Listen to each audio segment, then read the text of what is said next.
An is tá a caiinte Lisa Madden ó Raidió an Libh Lisa consáú. Tá mé gur bras dain. Cacha romagad. Lisa tá dea-scéal a gcuibh ag Raidió an Libh tá alta seachtaine faoin Iúil ach sular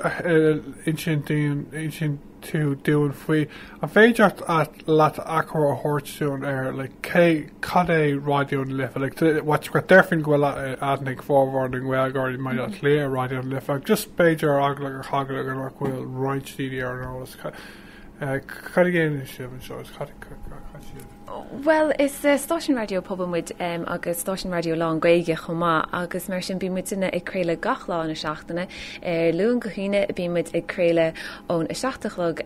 Madden go dtín a cethlog Madden agus bín brisebug an sin agus ag an deir seachtainna bín tíirsúil fiche cethair uirlaigh in aig an lei. Is do go bhfuil Cáil faoi le ar Raidió an Libh marall ar na chlárcha ceol sanspéise a bhíon agan bíon annach chuid leantóirí díalse ag na chlárcha ceol sin. Ní bhíon ar nóí ní stáisiún tráchtál an muid, stáisiún poblmuid mar sin ní bhíon seinlista agan mar bhíon ag chuidhatas na stáisiún eile a bheith daoine géisteach le an se amlach líonú fud fad na tíre. Agus mar sin mar hampla tá ar bmhuire an tíalse agan le páir go cnéile sin ceol hip-hop alternach bhíon ar siúil gach danach ag go leithreise de bíon dip DJs iste agan agus bíon disco deis electron a héanmid mar sin a chas achsan gach luúin ag an ní tá an nóta gurmán le bidí ó han lún snag ceol den sco dé danig ag sé clús tuiscint le Raidió ní chuin so ceol tríalach agus ceol clásicach nu aimimsere dé cédanig man ihe so tá neart kind of chlárcha ceol sanspéise éagsúda agan ar an stáisiún tá stíl ceol ann de gachéine agus ar nói bíon Clárcha cainte agan chomá mar hampla Bricfeasta a bhíonn arsúil luúin go déirdín chlár alíonn agus cultúr bíonn sin arsúil idir thucht agus ní luúin go déirdín an seo ar an stáisiún in san tránóna tá chlárcha ar nós a manga mór agus manga bug a bhíonn arsúil chlárcha meascán de ceol agus caint an tub agus chlárcha cainte eile ar nó spórcéid a sé bíon fada is farsin a goin na lísanna an bhretheb chomá gach máirt ina míon sé ag caint leis na gailgóirí ar fad atá fud an dahan agus an bhí vín arsúil achasan agus neart chlárcha éagsúil le cainte agan chomá ar an stáisiún so is tócha tá rud chénta an de gachéine má tá gaig agat nó murhfuil gaig agat is féidir éiste leis an stáisiún go hádas na chlárcha ceol bíon neartdaine ag tacht chofadalumsa ar an trád rá níl gaig agam ach éistem le Raidió na Libh agus leis na chlárcha ceol agus dóisiú atá ag géirí beidir rubbeag fésachar chuig gaige is mála éisteach le Raidió na Libh chomá. Tá muid ar nóí le cristal ar 106.4 FM an seo in san chathair ach is féidir linn áilt ar lína chomá ar Raidió na Libh.í mar sin tá éisteoirí agan fud fad an dahan. Tá ceart go tá cáil áirithe ar Raidió an Libh nach bhfuil de bhar an sort an ceol ar an stáisiún na ceol difriúil ar an stáisiún na chlárcha difriúil ag tána go mar lán beirlóirí daoine gan mór an ghilga agus is even lo Raidió an Libh mar taí an ceoló agus tá an stáisiún an bhhaid a sport fashion ach bhfuil tá fear ar an cólíonn dufií ceapan. Go dtír go bhar luúméin sin spórcéid a sé bíonn sé sin arsúil gach máirt agus sé curtha i láthair ag cólíonn ó dúig agus chlár uiriclaigh lán sport an sin agus ar nóid bíon cólíonn ar fáil dúin i gcónaí má tá rudí mór arsúil ainm a rit na seachtainna bíon cólíonn ar fáil le tuairiscí sport i dhéanamh agus bíon neart daoine éagsúla isteach amach ag déanana tuairiscí sport bíon Sam Keenan bhín seisna chur láthair an manga mór gach luúin idir leithreise ceara agus a sé agus comála sin is tá anspéis ag san chuirsaí soccer so go minic bíon sesin ag na cluichí agus ag duine tuairiscí bhain na cluichí chomá agus tá neart daoine eile a bhíonn sa play le cuasaí sport is dean seo ach beidir nach muiste an duine is bearla bheith a caint ar cuasaí sport ach tá neart daoine eile in san stáisiún atá bhd ar níos cumatí na mé sport agus tá siad ar fáil dúin na gcónaí. agus mátá simime go de gcursaí ratha cadí na chláracha chunéis le. Tá chlár cuasaí ratha a gin ró ar sa tatan cean darbanam tuairisc bíonn sé sin ar siúl ar an mórt agus ar an dúirdaoin agus sin an áit is fearr le na cuasaí ratha a chluisteáil ar Raidió na Lithe ar nó bíon na ceannínta nuachta a gin chomá ar an stáisiún gach lá óna sé ará agus sin iad is dócha an áit is fearr leis le cuasaí nuachta agus cuasaí ratha a chluisteáil. Agus bíon aglah cuasaí ratha á chréile ar fis-feasa freisin nach mé? Den chuid is mó clímuid le cuasaí alína agus cultúr ar fis-feasa agus ó am go chéile beidir go mbeadh scéal mór ag titmach nó ag tarlú ag an am sin ach den chuid is mó os rud ag gur clár atá dúrthe ar alíonn agus cultúr sin an príomhfócas atá ag an gclár agus denmuid cuasaí ratha ar tuairisc ar an mórt agus ar an dúirdaoin. Ok, sin géintach. Tá míid caiintiniu lísa mar tá scéal an bhór go scéal ionach tá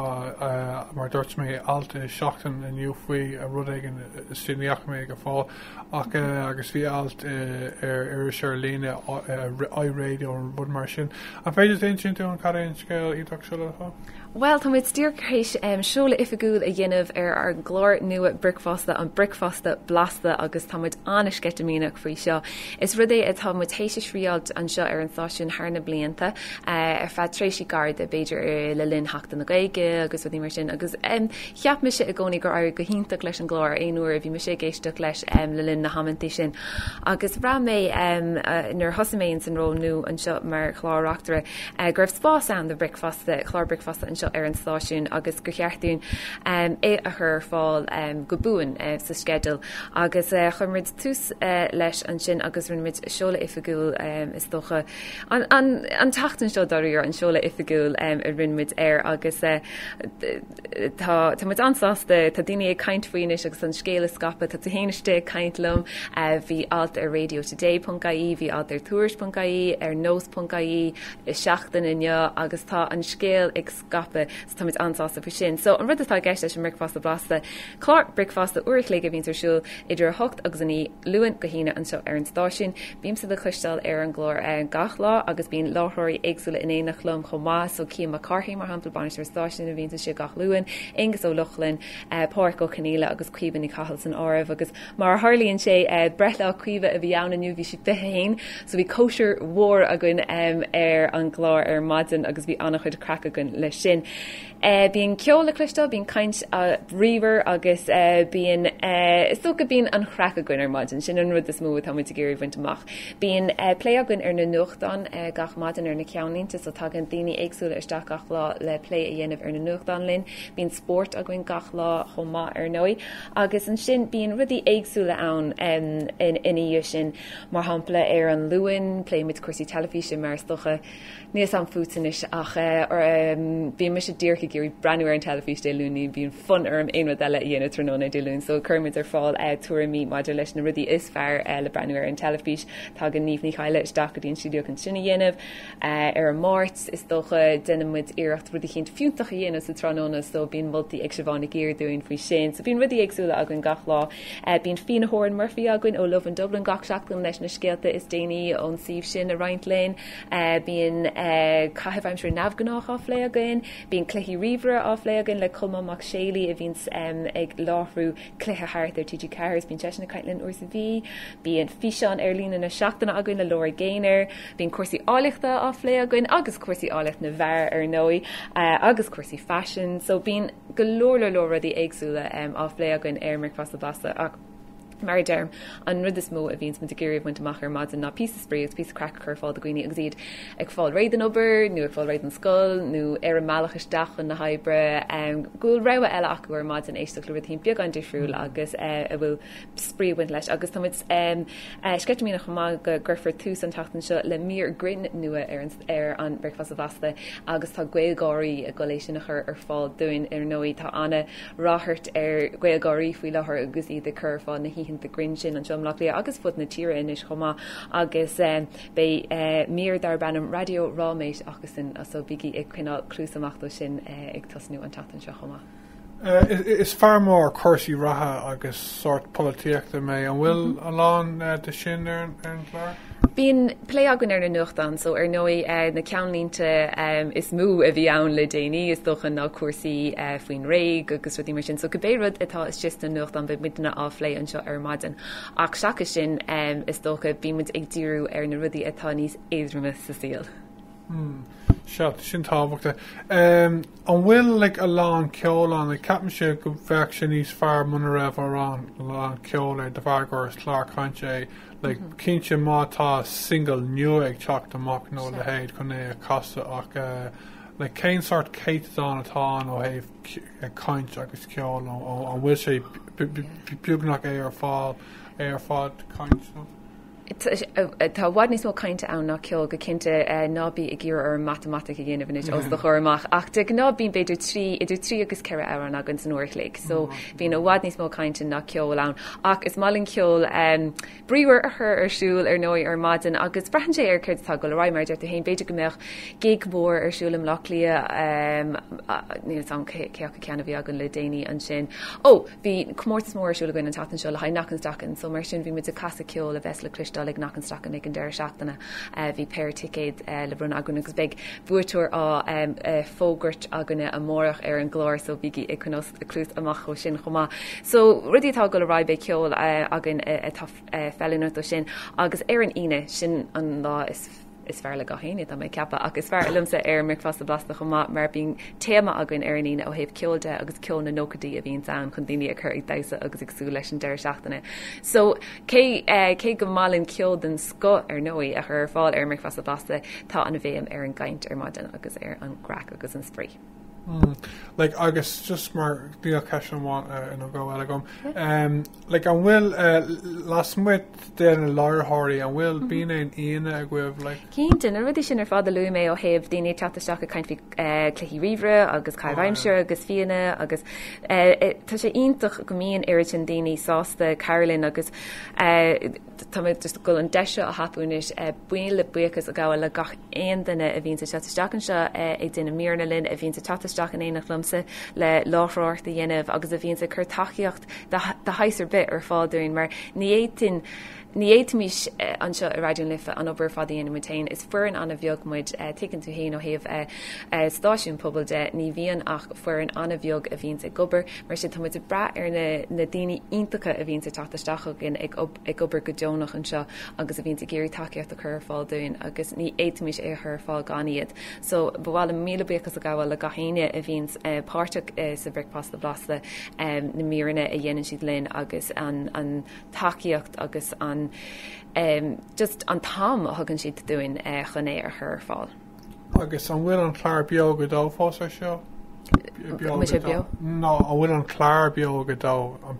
Clár a dá tlóg. Le taise gom gur bhfuil go raibh an Clár sin ar siúla blianta agus just de bhar go bhfuil Clár ar maidine goibh an is chun maiid an bhfuil an tam goibh chun an Clár beag go dá chur i láthir. Well, sé rud é faoi beag go dó faoi láthir tá sé tá muid fós á thocrú i gceart ach tá sé i gceiste go mbeadh beag go dó fós go le ráid tá cinál athrú sa schedule agus bíon tú seo is dócha ann i gachsáisiún don saoire bíon rudí rubbh difriúil ach le cúna dé ben muitina an leanann dry le leis an gláisiún beag go dó a béise rubbh difriúil sa begur a bheith clúst a chunál amach na cean sin chumá agus go mé muitina sin a chunál léirnéir ach tá an schedule saoirí ar siúil faoi láthair so ní bhíon beag go dó ar siúil gachéin lá ach le chuna dé bé amach an seo agus ar nóid tá muid a gcónaí a chuirtú láthirí nua agus daoine nua le tataisteach le smaointí agus bhí mar sin so tá an deise ag daoine a gcónaí má bhíon smíanamh acu le Clár nó más spéislo taithíáil Raidió nó trílahhaint as ruí mar sin tataisteach agus ruí mar sin a dhéanamh linn. Okay, Lisa, si go héntaach go bhfuil an Clár seo goibh in is ní bhíonn sé géisteach leis sáisiún Raidió go generalta nó ar an helfís go luú ar maidine go is mó ach orintanta is bailm a bheith ag déana bheith mar just bíon sort of land spirit in sa Clárcha le tá sé caint nó RTE, TV3 RT radio hain radio na Gaeltachta tá sínta chun an spirit a chlustáil an céadún ar maidin I mean just mar go scar an ein rud eile bhaile a bhíon le a rád ar éistóir near FM. Well, is socha ar nóí tá sibh a gcónaí éisteoirí ní ar femni mé géirí bhar gcuid éisteoirí a gcuid nuair mar sin ach is socha bhíontasig arráil ó beidir tríle bhaint as an Bricfeasta Blasta éiste leis ar Madden agus féchant cad a cheapan sibh de mar uaireanta braham go mbíonn daoine cinál nervhíiseach an radio chur siúil trícuige mar nach duigi siad an rud atá gceis leis nó cibhéad mar sin ach cluisim go leor daoine bhí daoine deagháilinn agus rá gnéisian siad leis an Bricfeasta Blasta nach bhfuil irid sin gaig acu ach go daíonn se lo mar tá irid sprí agan agus ní héagúil muid a caint ar ábhar atá ionta casta nó éonrid mar sin Tá muid tíir gur pí a sprí bheith agan ar Madden agus bheith i ggóúidir daoine agus iad ar meachchan na haibrenuchan na scoile ar Madden so bhéon tíorcharála daoine beidir just trílehhaint as rud ag an nua ar Madden rud ag an éagsúil agus trílehhaint as an Bricfeasta Blasta an seo linne ar Raidió na Lifa.